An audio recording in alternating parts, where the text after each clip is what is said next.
একটি ক্ষুধার্ত সিংহের সামনে কোনো মানব শিশু বসে থাকলে তাকে খাবার চেষ্টা করবে সিংহে। যুক্তরাষ্ট্রের ওরিগনের চিড়িয়াখানায় কিয়া নামের একটি সিংহী ক্ষুদ্র এক দর্শনার্থীকে খাওয়ার আপ্রাণ চেষ্টা চালায়।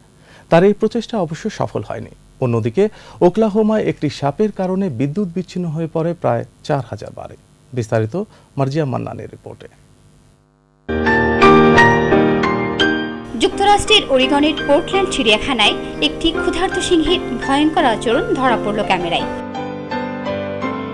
চিড়িয়াখানার ছোট দর্শনার্থী জ্যাক সিংহের খাঁচার কাছে বসেছিল।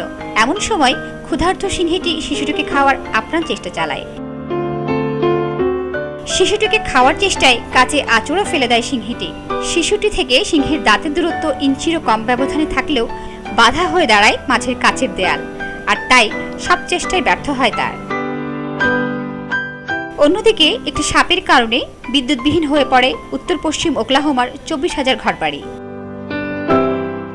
ব্যাপার আর কিছুই নয়, প্রচণ্ড বৃষ্টির পর সাপটি ওই বিদ্যুৎ কেন্দ্রে আশ্রয় নিতে গেলে একটি সুইচে স্পর্শ করায় সুইচ ঘটিত সমস্যার কারণেই এই ভোগান্তিতে পড়তে হয় প্রায় 4000 বাড়ির বাসিন্দাদের।